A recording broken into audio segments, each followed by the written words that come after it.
So focus on emotional intelligence of the students. പലപ്പോഴും കുട്ടികളുടെ IQയിൽ മാത്രമാണ് ടീച്ചേഴ്സും അതുപോലെ തന്നെ ഇൻസ്റ്റിറ്റ്യൂട്ടും ഫോക്കസ് ചെയ്യുക. അതേസമയം കുട്ടികളുടെ ഇമോഷണൽ കോഷ്യൻ്റ് എത്രയാണ് എന്ന് പലരും ശ്രദ്ധിക്കാറില്ല, അല്ലേ? നമ്മളിപ്പോൾ 3 ഇഡിയറ്റ്സിലൊക്കെ കണ്ടിട്ടുണ്ട്, അവിടെ IQന് മാത്രമാണ് ഫോക്കസ് ചെയ്യുക. പക്ഷെ കുട്ടികളുടെ ഇമോഷണൽ ലെവൽ എത്രയാണ്, അല്ലെങ്കിൽ അവരുടെ ആ ഒരു പ്രശ്നം വരുമ്പോൾ അതിനെ ഫേസ് ചെയ്യാനുള്ള എബിലിറ്റി എത്രയാണ്, ഇതൊന്നും ടീച്ചേഴ്സ് കൺസിഡർ ചെയ്യാറില്ല. അപ്പോൾ വളരെ ഇൻ്റലിജൻ്റ് ആയിട്ടുള്ള ഒരു ബ്രൈറ്റ് സ്റ്റുഡൻറ്റിനെ നമ്മൾ ഡെവലപ്പ് ചെയ്യും. പക്ഷേ ജീവിതത്തിൽ പ്രശ്നങ്ങൾ ഉണ്ടാവുമ്പോൾ പതറിപ്പോകുന്ന ആൾക്കാരായിട്ടായിരിക്കും അവർ ഭാവിയിൽ ഡെവലപ്പ് ചെയ്യുക.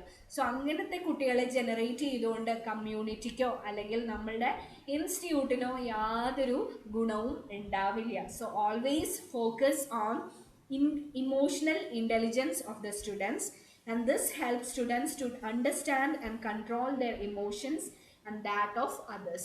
സോ IQൻ്റെ ഒപ്പം തന്നെ EQവും കൂടെ ഉള്ള സ്റ്റുഡൻസ് ഉണ്ടായാൽ മാത്രമേ അവർക്ക് സക്സസ്ഫുൾ ആയിട്ട് പ്രൊഫഷനിലും അതുപോലെ തന്നെ ലൈഫിലും ക്യാരി ഓൺ ചെയ്യാനായിട്ട് പറ്റുള്ളൂ. That is why we should also give importance to the emotional intelligence.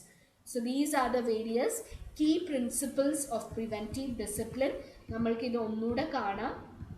The first was develop a trusting relationship within the student, make rules clear, explain the consequences of a negative behavior, provide structure and schedule of academic activities, praise good behavior, elicit and process feedback from the students, promote teamwork among the faculty members, help students to control impulsive behavior, create a reward system, focus on emotional intelligence of the students.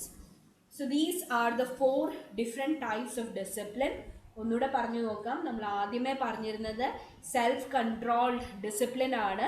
ഇത് കുട്ടികൾ തന്നെ സ്വയം നിയന്ത്രിച്ച് institutional code and കണ്ടക്റ്റിന് ചേർന്ന രീതിയിൽ പ്രവർത്തിക്കുന്ന type of discipline ആണ് self controlled discipline. രണ്ടാമത്തേത് അസേർട്ടീവ് ഡിസിപ്ലിൻ ആണ്. ഇവിടെ കുട്ടികളെക്കാളും ടീച്ചേഴ്സിനാണ് റോൾ. എന്താണ് എക്സ്പെക്റ്റഡ്, എന്താണ് അൺഎക്സ്പെക്റ്റഡ് എന്ന് ടീച്ചർ കുട്ടികൾക്ക് എക്സ്പ്ലെയിൻ ചെയ്ത ശേഷം നെഗറ്റീവ് ആയിട്ടുള്ള ബിഹേവിയറിന് പണിഷ്മെൻറ്റ്സ് കൊടുക്കുന്ന കൈൻഡ് ഓഫ് ഡിസിപ്ലിൻ ആണ് അസേർട്ടീവ് ഡിസിപ്ലിൻ. പക്ഷേ ഇവിടെ കുട്ടികളായിരിക്കും തീരുമാനിക്കുക അതിനോട് അബൈഡ് ചെയ്യണോ അതോ എൻ്റേതായ രീതിയിൽ പോകണോ എന്ന്. മൂന്നാമത്തെ കൈൻഡ്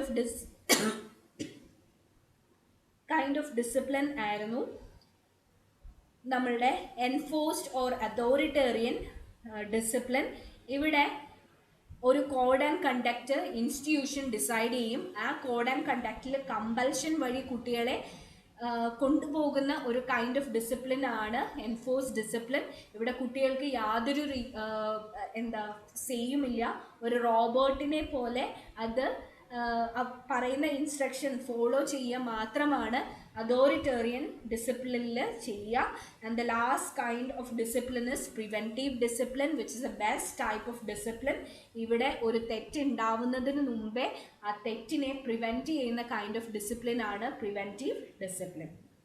ഇനിയിപ്പോൾ യൂണിവേഴ്സിറ്റി ക്വസ്റ്റ്യൻസ് എടുത്ത് നോക്കിയിട്ടുണ്ടെങ്കിൽ again types of discipline short നോട്ടായിട്ട് ചോദിക്കാം. ഏതെങ്കിലും 2 ഡിസിപ്ലിൻ്റെ ടൈപ്സ് എടുത്തിട്ട് differentiate between this and this എന്ന് പറഞ്ഞിട്ട് ചോദിക്കാം. ആൻഡ് വളരെ ഇമ്പോർട്ടൻ്റ് ആയിട്ട് പ്രിവെൻറ്റീവ് ഡിസിപ്ലിൻ ഒറ്റയ്ക്ക് ഷോർട്ട് നോട്ടായിട്ട് ചോദിക്കാം. സോ ഇതും വളരെ ഇമ്പോർട്ടൻ്റ് ആണ്. ഇത് സൈഡിൽ മാർക്ക് ചെയ്തിടുക. എക്സ്പെഷ്യലി പ്രിവെൻറ്റീവ് ഡിസിപ്ലിൻ ഉറപ്പായിട്ടും ഈ 5 കീ പ്രിൻസിപ്പിൾസും ഓരോന്നും എടുത്ത് പഠിക്കേണ്ടതാണ്.